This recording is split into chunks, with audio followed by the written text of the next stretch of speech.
You're listening to Conflict Radio on the Conflict Radio Network. Greetings and welcome to Conflict Radio.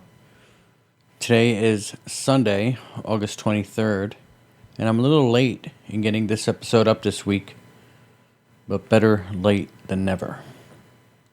Today we are going to have Lady Anne from the Caravan of Lore on the show. Lady Anne was born with the paranormal in her blood. She has had experiences beginning with her earliest memories, from ghosts, shadow entities, Sasquatch encounters, and more. Lady Anne is a Reiki master, intuitive tarot reader who loves to dive into the spiritual realm and adds an otherworldly flavor to Caravan of Lore.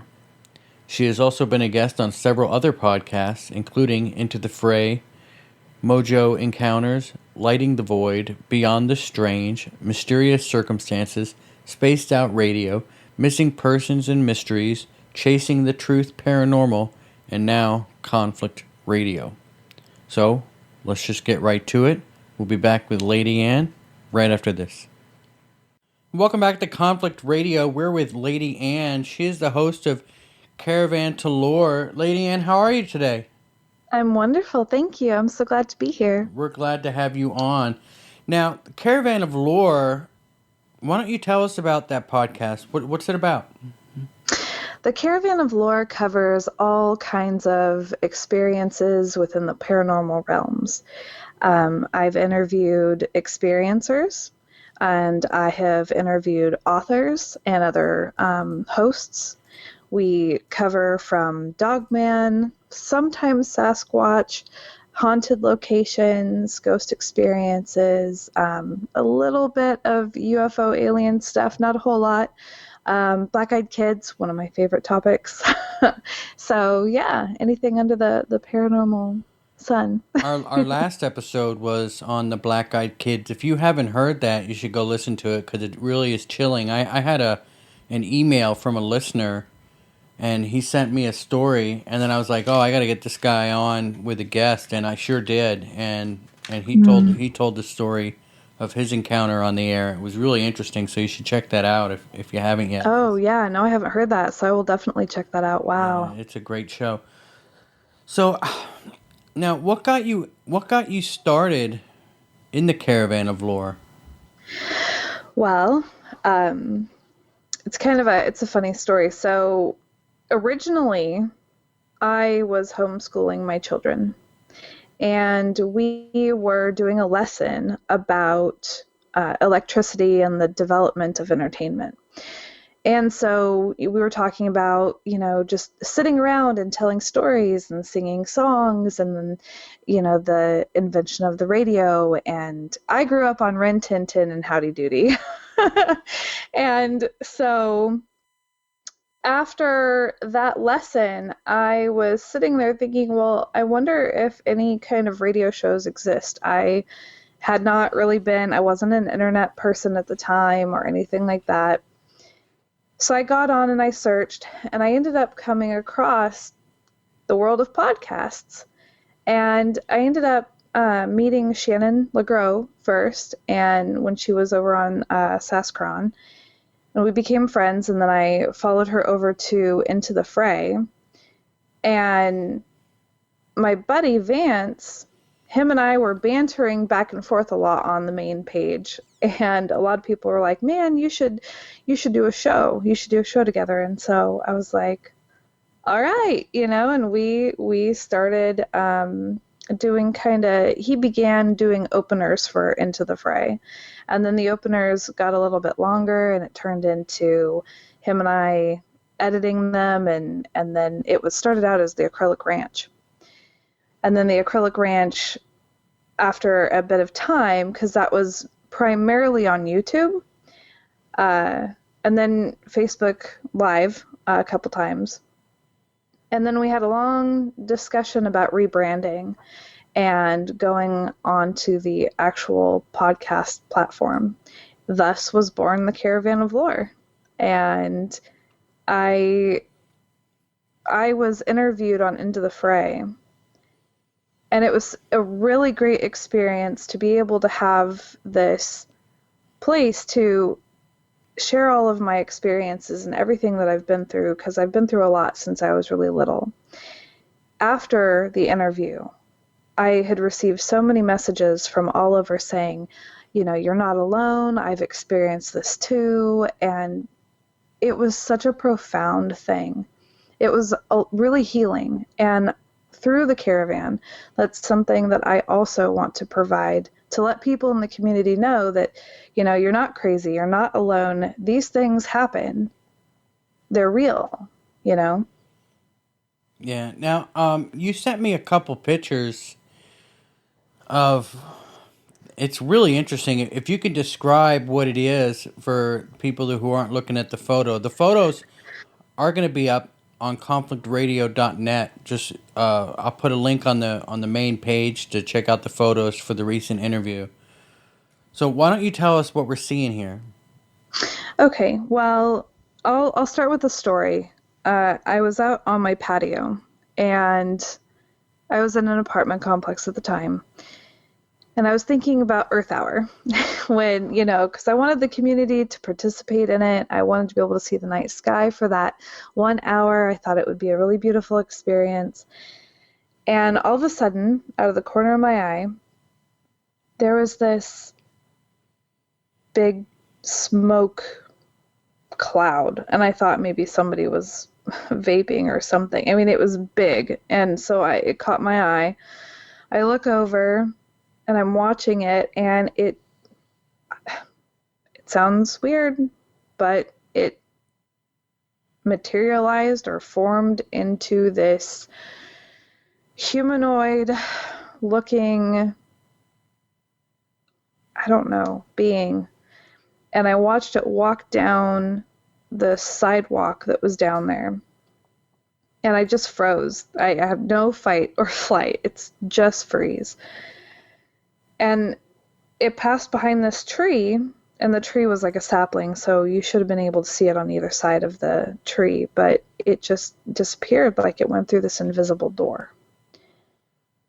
And finally, when I had the courage to move, I ran inside and I shut my sliding glass door.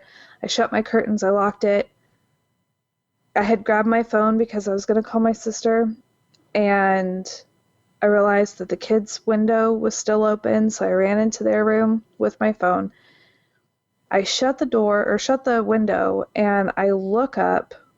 I don't know, I just felt like looking up, and there across the greenway between the two buildings, in the window, I could see the same thing. And all I can describe it as is alien looking. Big eyes, weird shaped head, neck, shoulders, and everything.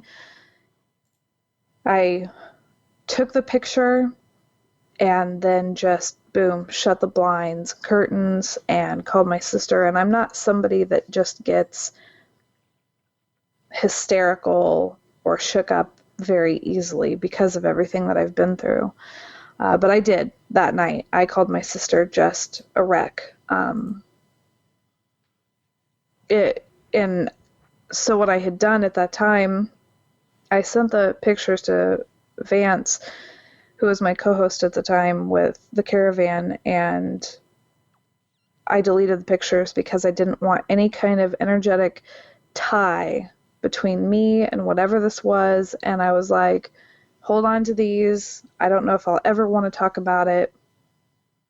And then if I do, then, you have them. But yeah, so recently within this last year, because it's been so long, I think it's been about 2 years-ish, I felt that it's easier to talk about now.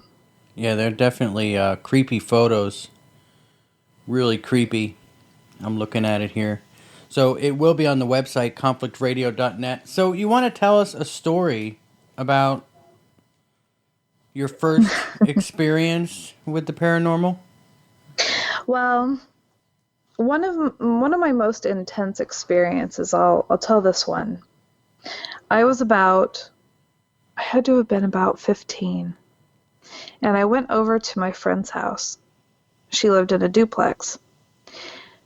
Her side was on the left, and her neighbor on the right had children. They had asked us that night to watch their children for them while they went out. And we said, okay. There was one little boy and one little girl. So we go over there, and it's bedtime. So, of course, we had to separate them. One slept on the couch downstairs, the girl did, and the boy was supposed to sleep upstairs. And he wanted to sleep in his parents' bed, which was fine. So that's where he was. So my friend Brittany and I were just sitting there hanging out when all of a sudden I hear this thump, just this weird thump sound. And so I kind of look at her, and she looks at me, and I'm like, did you hear that? And she said, yes. I said, okay, well, we'll just wait and listen. And then all of a sudden, it sounded like, and these were two-story, it sounded like somebody had opened the window in one of the bedrooms and fell inside the house, which didn't make any sense, and it concerned me. So I run upstairs, and the boy's sleeping, and he's on the opposite side of the upstairs of where we heard the sound. We look everywhere, closets, under beds, and everything. Nothing at all. So we walk downstairs, and we hear it again, and it's directly above us. So then I'm just like, okay, I'm gonna sneak up there, and I'm gonna stay on the stairs, and I'm just gonna wait, and I'll catch him then, right? Because maybe he's just pretending to sleep. So I sit there on the stairs, and nothing happens at all. So I end up getting up finally, because I give up at this point, and I walk down the stairs, and the parents open the door, and scared, I jumped, and I was done at that point. And so I go back over. I'm just gone at that point. I'm like, bye. And so I go back over to Brittany's side of the duplex, and I tell her mother what happened. And her mother said, that's been happening for the last several nights. And I said, oh. And she said that it felt evil, that it seemed to have been getting more intense each night, and that it started around, I think it had to have been around midnight or 1. So I said that I would stay up with her. Brittany didn't want anything to do with it. She went to bed upstairs. Whatever time that was rolls around, and it starts out with these thuds. And they were so loud, and it just increased to the point where it literally sounded like somebody had a 4-poster king-size bed that they were slamming on the ceiling. I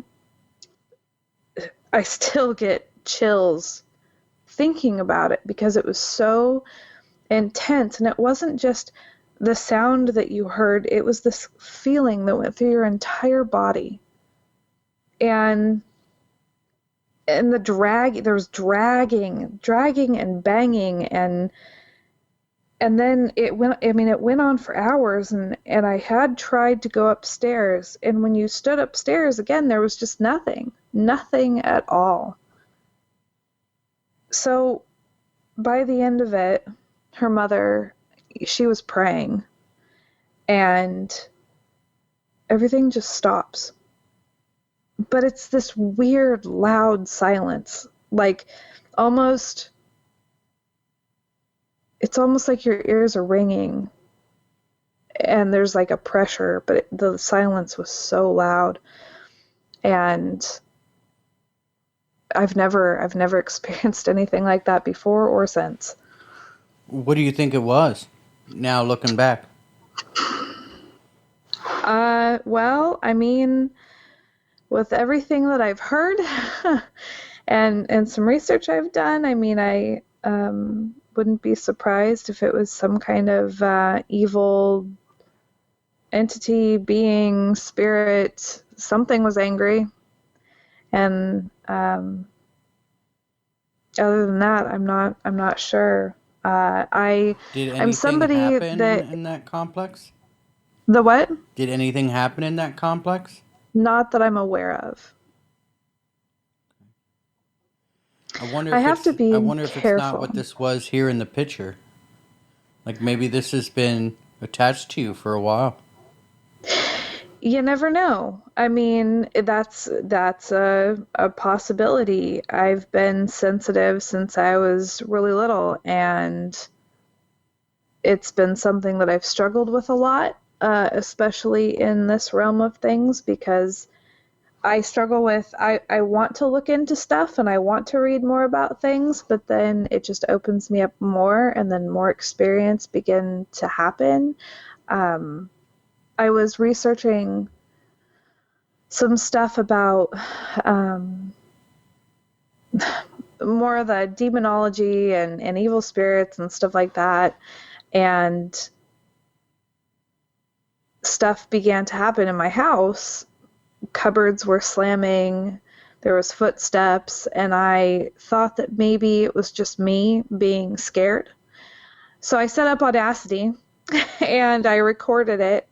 And sure enough, there it was all on the recording, the slamming and the walking and everything. And then I had somebody also, I set up the webcam and I was like, I'm going to go to bed.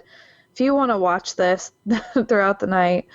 And at the time, the person told me, they actually called me and woke me up and said that they saw, it was as if something passed in front of the webcam and everything kind of got dark, like a big shadow just kind of came over um, the whole room. So I don't know. That's creepy stuff. It is. Now, you've been doing tarot card readings as well, have you not? Yes, no, I when I began to learn Reiki when I was a teenager, I also began to learn how to read cards because my teachers were telling me that I was very intuitive, and so they encouraged me to read cards. And so I did that, and I do donation based readings because I don't want to put a price on it. I want it to be an equal energy exchange. Um, but it is definitely something that I love doing. So how so if there's a listener that wants a tarot reading, how would they be able to find you? You can, I mean, anybody can look me up on Facebook. I'm under Anne Celine on Facebook. There's also, I have a page called Tarot and Lace that they can check out, and they can send me a message on there. Also, my email, thecaravanoflore@gmail.com, they can also inquire through there. Do you ever do readings and ask the cards where the world is going, like where we're headed? No. No, when I do readings, it's basically asking, what am I supposed to know right now?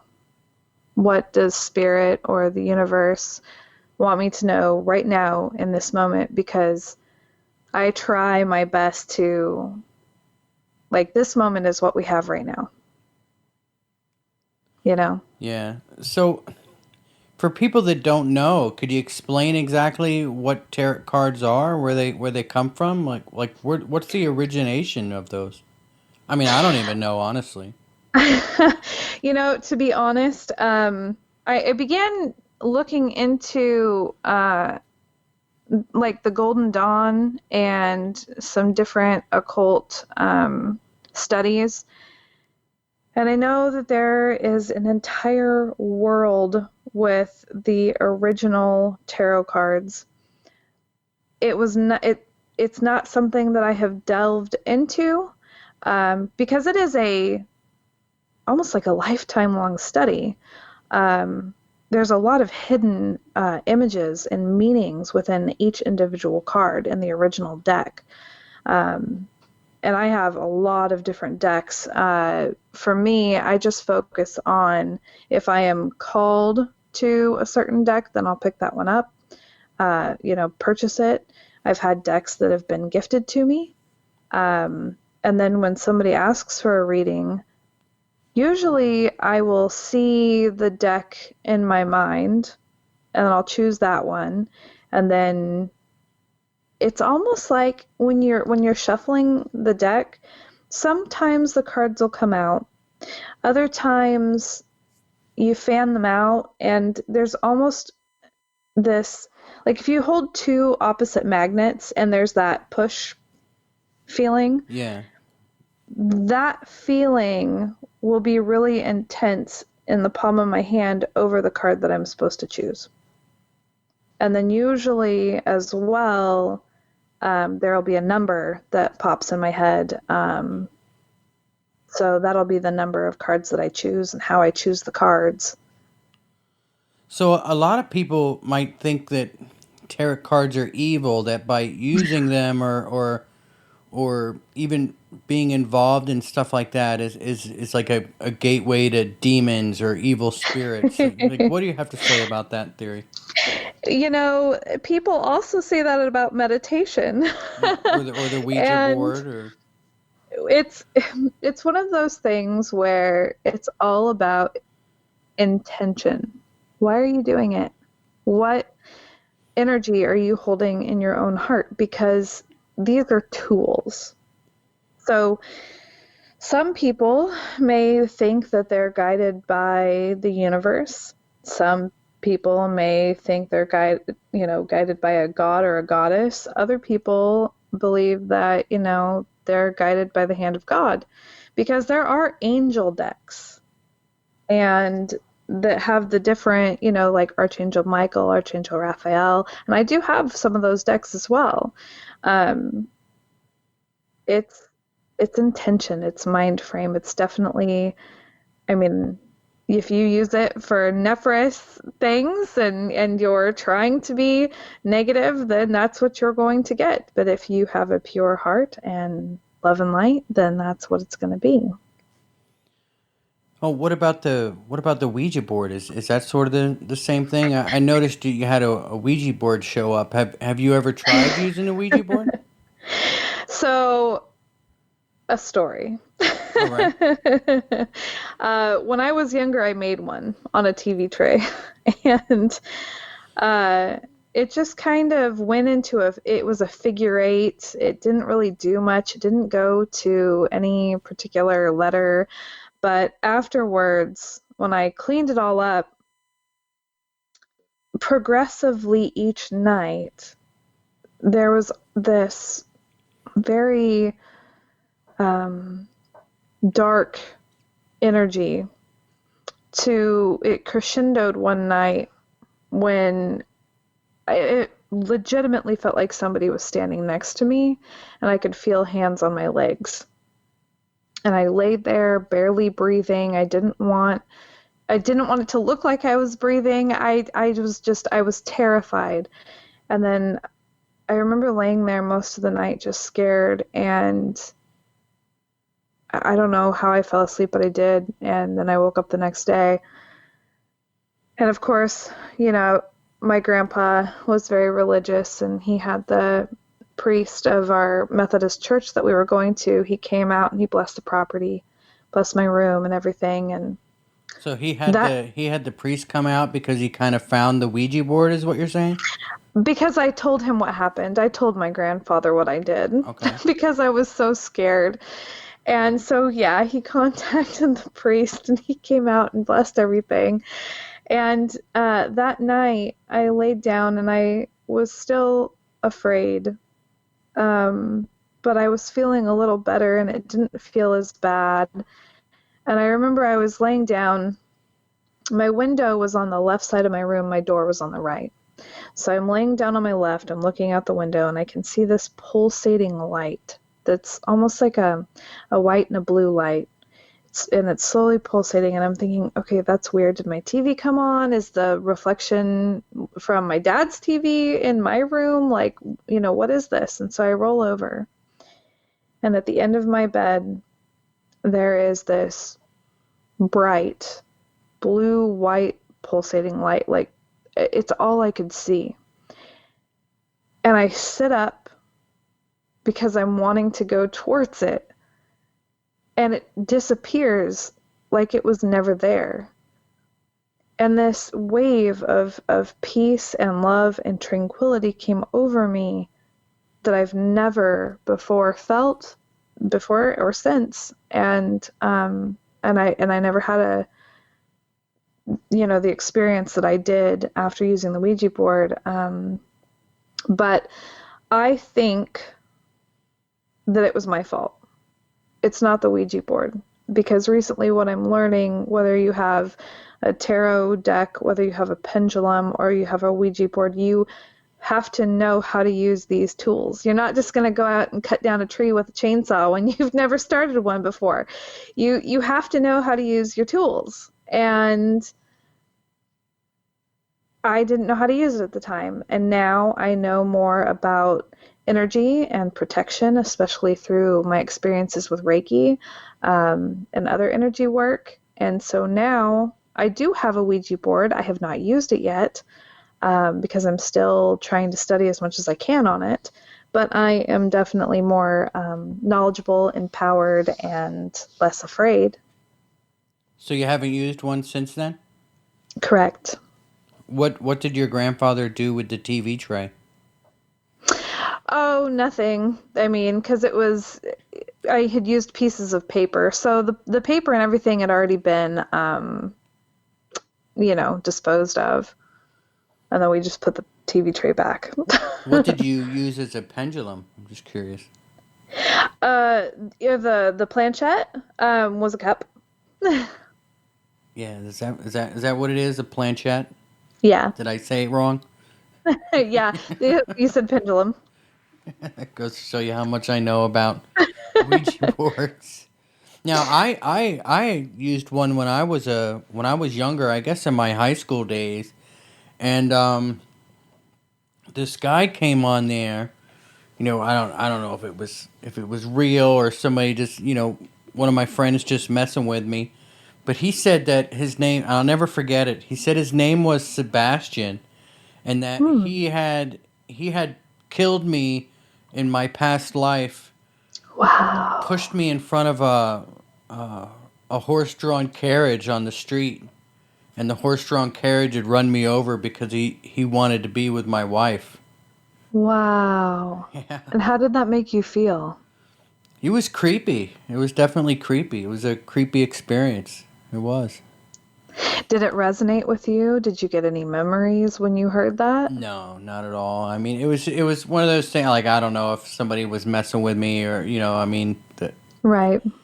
it was one of those, now we have to burn the board now and bury it like a foot in the Whoa. ground, and that's what my friends were saying. Right. I believe that there's good and evil out there. I really do. I mean, and evil. How evil is evil? I mean, it's evil, right? Like, I mean, we can't even imagine how true evil really is. I don't think. Right. What do you... I guess what I'm asking is, I was going to ask, like, what your most evil experience was. Did you already tell us that? Yeah, it would have to be, it was that night there at the house with those sounds and everything, because that was really intense. That if that was a demon, if I experienced a demon or something, then that would have been it for sure. That was terrifying. Yeah. Now, what about ghosts? Do you believe in ghosts? I do. I do. Okay.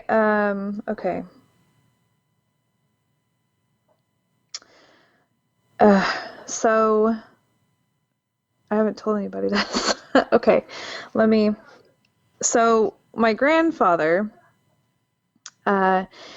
he ended up, when his mother passed away, he had told me the story about how he had saw her at the end of his bed, the day before her funeral. And he knew and he felt that she was just coming back to say goodbye. Well,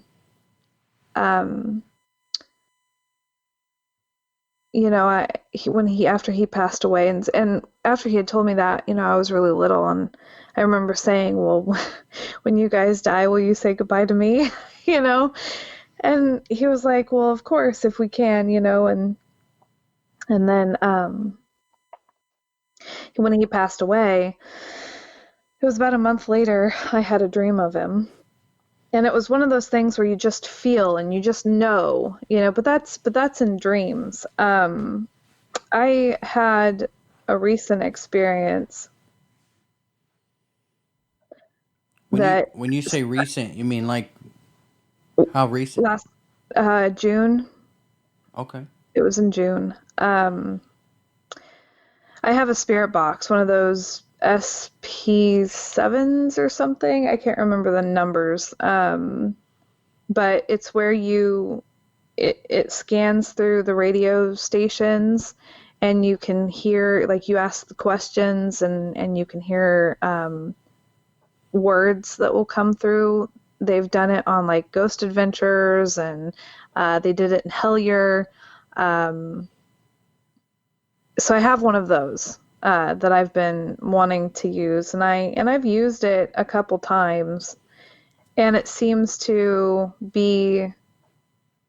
I really believe that there is something to it. But I had a friend that recently passed away. He committed suicide in June, and I was having a really hard time with it.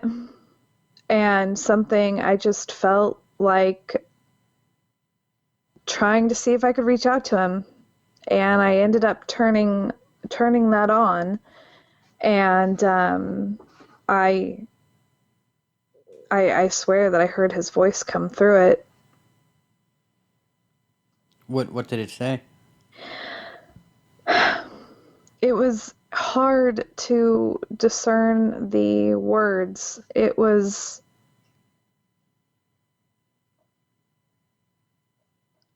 I really couldn't make it out. The voice just sounded like his. Yeah. But at the same time, when you're extremely emotional about something, you can always hear or see what you're wanting to see or hear. So, but it struck me. It was a very powerful experience, and Do you think we'll be able to have a choice about whether or not to stay here and be a ghost or to move on? I believe that there's a process that after we die, we have, I think it's a year. So we go through a life review, and we review all the things that we did within this lifetime, as well as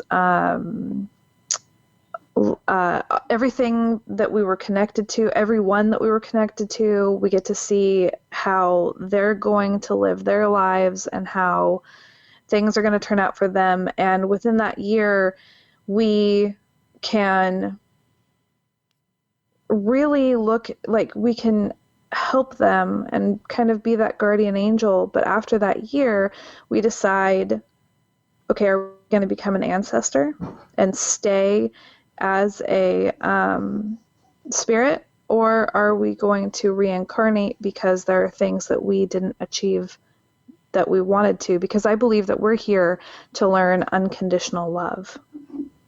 And we have contracts that we kind of put together. Hold on one second. Mm-hmm.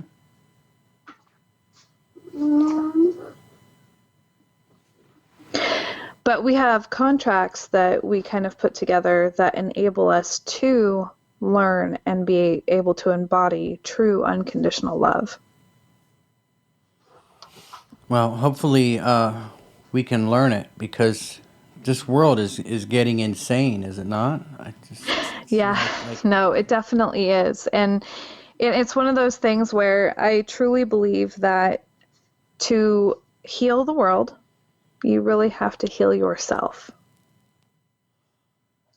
It starts within. So you think aliens are interdimensional? Not all of them.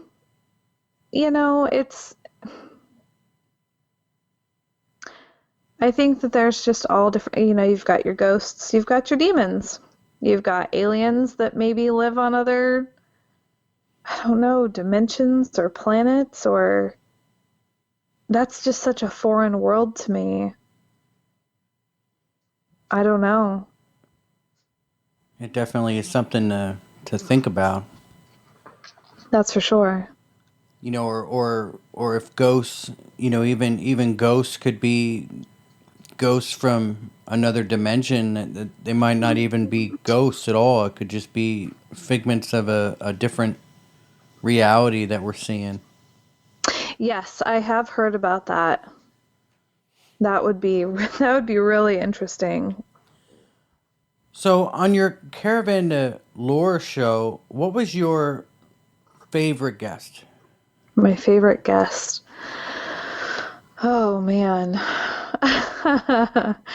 um, I can't say that I have one particular favorite guest because each person brings something new to the table. It's a learning experience for me, and I love watching it unfold, and each one is incredible in its own way. Each episode is a snowflake. And so it's really hard for me to choose a particular guest. I will say that I really love doing the episodes where I read stories and have the sound effects because I love to create that theater of the mind to be able to take somebody, on this journey and have them experience it and feel it and go through the motions. Those are my favorite. Can you tell us a story? Can I tell you a story? I think I've told you three, right? Yeah, but those are real stories. I mean, like one of your stories. Oh, well, the ones that I have told are ones that I have found and read. There's a website, and I forget, I think it's like South Carolina Ghosts. And my absolute favorite story is Mako Lights. And it's the story where there was a man named Joe Baldwin. And he was out on this train, he was on the caboose, and he knew that there was another train coming. So he had to detach the train from the caboose, I think it was, and switch the tracks, but he knew that he either would, he was going to die no matter what, but it would save a lot of people in the long run. So he sacrificed his life and made sure that there wasn't this, really massive train wreck. And ever since then, on in Mako, there was these spook lights, and they always said that it was Joe Baldwin looking for his head.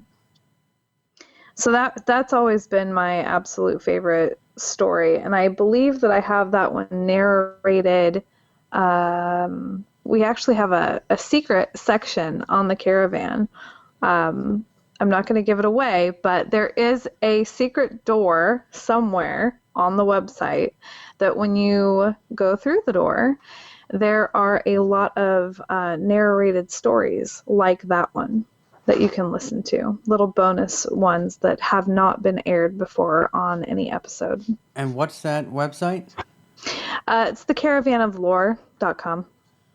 So if we go to caravantolore.com, there's a secret door somewhere on the site where we can access all of this? Yes. And you're not going to tell us how to do it? No, I'm not. It's a secret door. We have to figure it out, right? That's right. Go on an adventure. Have fun. That's interesting. I would imagine it's a link. Yeah, It's you click on it somewhere. and it takes you to another section of the website. Oh, that's really awesome. That's a little bit of a scavenger hunt for the listeners if they can go figure it out. Yes, exactly. So you were talking about Reiki. Yes. What is that exactly? Isn't that like where you just kind of hold your hands like far away or close to a body and you can heal? Yes. So pretty much, it's the energy is intelligent. It knows where to go. That's the way it was explained to me. So you're just kind of, you have the ability to pull this energy down from the universe, down through your crown chakra into you, and then it goes out your hands. So a lot of the times, I mean, you could sit there and just have your hands on somebody's head, and because the energy is intelligent and knows where to go, it will travel through the body to the place that needs the most healing. However, I am guided by my intuition, and I try to go to the part of the body where I feel that it needs it the most. And I usually do lay my hands on the person. That as well is another intuitive thing. I'll know whether or not to do that. And there's also different energies that you can work with. There's a white light of God, there's your green emerald healing energy, there's the golden liquid light of God, and you can also work with the angels while you're doing this work. You can call upon them and they can be with you as you're healing the person, and they can help heal the person as well. Every person reacts differently. We're like onions with a lot of karmic layers, and every time you receive a healing, one of those layers is peeled away. So whereas one time you may get really giddy and laugh during or after your session, the next time you may be overcome with these really powerful emotions, and you're feeling pain and you're crying and you're releasing whatever was in that karmic layer.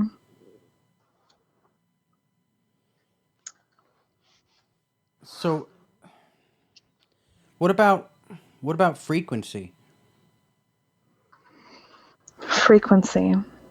And what do you mean? Well, like you have frequency healing. You could put on different frequencies and try to heal through frequency. Right. That's not something that I have ended up studying or looking into yet. Have you done any any of the sessions that you've done with the Reiki? Have you healed anybody? Well, okay. I've had people tell me that I have significantly helped them. There was one in particular. Do I believe in all this stuff? Of course I do.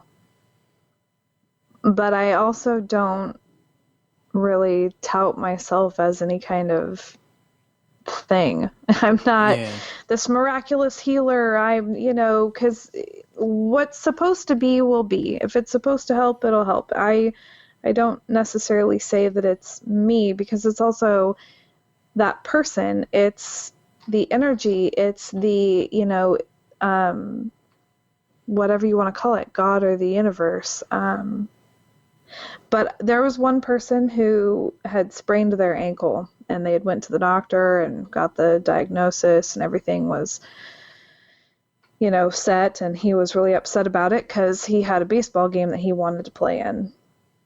And he had called me up and he's like, just please help me. Just, and this was distance. This was a distance healing session. Mm-hmm. And he goes, you have this energy that I've never felt before. And if you could try, that would mean a lot. And I was like, well, okay, I can't guarantee anything. I don't know what'll happen, but sure, I'll go into that meditative state and send you that healing energy. And then, what will be, will be. Well, he ended up messaging me 2 days later, and he said, I don't know what you did, but I'm not hurt anymore. And he was able to do his baseball game, and I was just really impressed. I was, And how so how far was that? well, I'm in Oregon and he is in Iowa. I mean, that's far.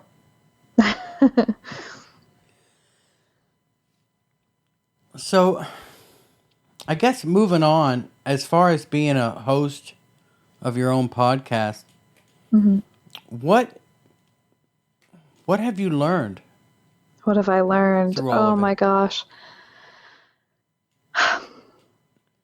There's Has so much that I've learned. has I've there has learned there that been I'm what sorry. was that? Has there been something that a belief that you had going into the podcast that having the podcast changed your belief on? I'll say this. I went from a believer to a knower. I feel that I know that this stuff is out there. I know that it's real. I know from personal experience, I know from the people that I've spoke to, and I think it'd be foolish to go around in the world not believing in this kind of thing, not being open to this world, because there are so many layers. It's incredible. And I think that we'll be learning, and I mean, for the rest of our lives, we're going to be finding things out. There's no end to the possibilities. Yeah, it's amazing what you learn hmm hosting a podcast, isn't it? Yes, no, that's for sure. Yeah. All right. Well, when does the Caravan of Lore debut its season?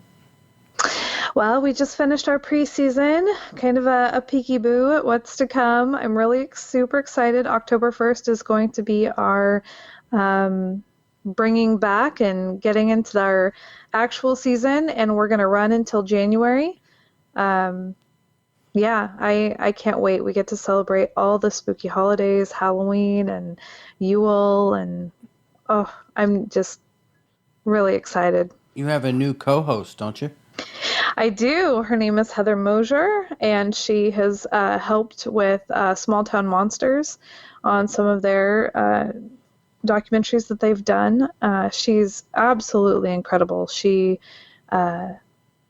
is also our writer on the blog, which I love her writings. She also contributes to the Weird Writer blog over on Into the Fray. So yeah, you definitely people will have to check out those blogs because her writings are phenomenal. You also have a radio station I website, do. don't you? I do. It's called KPNL, and that we have music 7 days a week.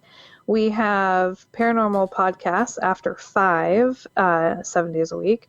We have a old time radio on Sundays. Um, and the music, I've been trying my best. There is a theme. If you listen to the music, you will hear that there is a common theme, that a lot of it does talk about things within the paranormal realm, whether it's meeting the devil at the crossroads, being haunted by ghosts. Um, yeah, it's in the music too. So That sounds pretty cool. I think Conflict Radio is going to be available on there soon. yes, yes, we are definitely having you get on there. I am so excited. We've been kind of redoing our schedule because with everything going on in the world, some podcasts are not producing right now, and so I'm having to relook at the schedule. And then, but Conflict Radio is definitely going to be on there. So I'm very excited and honored that you would come on with us. Well, of course, we're excited to actually get over there and get started on doing what we do over there. It certainly sounds like you've got quite the following. Yes, thank you. Hopefully, we don't bore all your listeners with our shows Oh no, absolutely not. too much. Wonderful addition. Right. So, again, you want to tell everybody your website and where they can find you if they want a reading, and we'll just. Yeah, yeah, sure. Just, I mean, if you Google the Caravan Library of Lore, it'll come up. Caravanoflore.com. The radio station is KPNL Radio. They also have Facebook pages that you can go over and hit like, and I'm always trying to update that and let everybody know all the news and the upcoming goodies. And so, and then if anybody needs to contact me for whether you want to tell me a story, whether you want to get a reading of some sort, because I also do runes, you can email me at the what are Caravan of runes? Lore. What was that? What are runes? Runes are more of they're like little stones with carvings on them. It's older than tarot cards, I think, from what I've read. And these were stones that I gathered, and I actually, because you can look up, there's a website that I like to use, sunnywayrunes.com, and it gives you all the information on what the runes are and the interpretation of each one. And so those ones I felt were very, very powerful. I actually didn't use them for a while because I put so much of my energy into them, and I was actually nervous to use them, but they've worked out really well. All right, and I'll have links to all of your stuff in the description box down below. Yeah. Maybe they can go to caravanoflore.com and find your secret. The secret doorway. The secret Yeah. doorway to all of the cool stories. I'm definitely going to go find it. Perfect. I will find it. All right, you do that. You let me know. Is it hidden really well? No, not. I mean, you'll find it. All right. Well, we definitely appreciate your time coming on to the show. And of course, you are available on YouTube as well. Caravan of Lore on YouTube. Hopefully That's people right. go and search you out. You used to be a part of the Conflict Radio Network, but we had issues with YouTube, and we're kind of only doing our own show right now. But maybe in the future we'll get into doing other podcasts again. But yeah. Until then, we'll go ahead and go to break. We'll be right back on Conflict Radio right after this. Welcome back to Conflict Radio. That was Lady Ann. Make sure to go to caravanoflore.com and check out her website. Good luck finding that secret door. It is a secret door, and that's how I'll leave that there. Remember to like and subscribe to the Conflict Radio Network on YouTube. You can find us at Spreaker, Apple iTunes, iHeartRadio podcasts, and all of the normal podcast catchers. We'll be back on Tuesday with Michael Huntington. Until then, batten down the hatches and be safe.